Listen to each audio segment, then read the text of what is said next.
আজ মানুষ FIFA world কাপকে ফুটবলের সবচেয়ে বড় উৎসব হিসেবে দেখে, কিন্তু ওয়ার্ল্ড কাপ যখন প্রথম শুরু হয় তখন এটা কিন্তু শুধু একটা খেলা ছিল না, বরং এটা ছিল ক্ষমতা দেখানোর একটা মঞ্চ।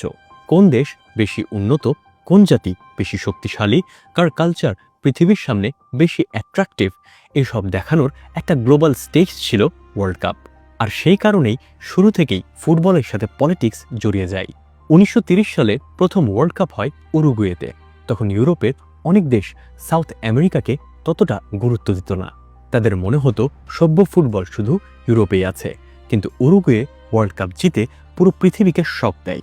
প্রথমবার ফুটবল শুধু খেলা না, ন্যাশনাল প্রাইডের অস্ত্র হয়ে ওঠে। একটা ছোট দেশ বুঝিয়ে দেয় মাঠে ইতিহাস আর অর্থনীতি সব সময় জেতে না। তারপর ধীরে ধীরে ওয়ার্ল্ড কাপ একটা গ্লোবাল প্রোপাগান্ডা মেশিন হয়ে যায়।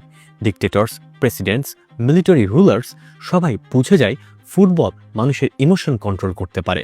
কারণ একটা ট্রফি কোটি কোটি মানুষের অ্যাটেনশন বদলে দিতে পারে। একটা জয় দেশের ইকোনমিক ক্রাইসিস কিছু সময়ের জন্য ভুলিয়ে দিতে পারে। আর একটা বড় টুর্নামেন্ট পুরো পৃথিবীর সামনে দেশের ইমেজ পাল্টে দিতে পারে। বিশেষ করে 1930 থেকে 1970-এর সময়টা ছিল ন্যাশনালিজমের যুগ। তখন ওয়ার্ল্ড কাপ মানেই ছিল আমরা কার চেয়ে বড় এই কম্পিটিশন। ইউরোপ বনাম ল্যাটিন আমেরিকার রাইভালরি শুধু ফুটবল রাইভালরি ছিল না, এটা ছিল কালচার ক্ল্যাশ। ইউরোপ নিজেদের ডিসিপ্লিনড আর মডার্ন ভাবত, আর ল্যাটিন আমেরিকা ফুটবলকে ইমোশন আর আর্ট হিসেবে দেখত। মাঠে তাই শুধু গোল হতো না, আইডিওলজির সংঘর্ষ হতো। অ্যাডলফ হিটলারের মতো রুলার্স খুব দ্রুত বুঝে গিয়েছিল স্টেডিয়াম মানুষের মাইন্ড কন্ট্রোল করার জায়গা হতে পারে। হাজার হাজার মানুষ যখন একই পতাকা নিয়ে চিৎকার করে তখন সেটা শুধু স্পোর্ট থাকে না, সেটা ম্যাসিভ সাইকোলজি হয়ে যায়। আর ওয়ার্ল্ড কাপ সেই সাইকোলজিকে পৃথিবীর সবচেয়ে বড় স্কেলে নিয়ে গিয়েছিল। এরপর আসে টেলিভিশন এরা। তখন ওয়ার্ল্ড কাপ শুধু স্টেডিয়ামের মধ্যেই সীমাবদ্ধ থাকেনি, বরং পুরো পৃথিবী লাইভ দেখতে শুরু করে। আর এখান থেকেই world cup global image war হয়ে যায়।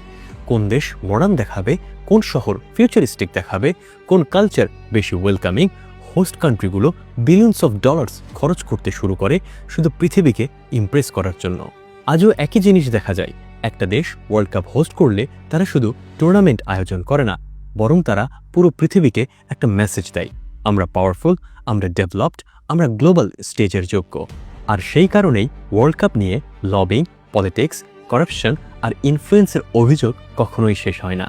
হয়তো মানুষ ফুটবল দেখতে বসে গোলস আর ইমোশনসের জন্য, কিন্তু ওয়ার্ল্ড কাপের ইতিহাস একটু গভীরভাবে দেখলে বোঝা যায় এটা কখনোই শুধু খেলা ছিল না, এটা ছিল পৃথিবীর সামনে নিজেদের পরিচয় দেখানোর যুদ্ধ। আর হয়তো সেই কারণে ওয়ার্ল্ড কাপ জেতা মানে শুধু ট্রফি জেতা না, বরং একটা অমর ইতিহাসে নিজেদের নাম লিখে ফেলা।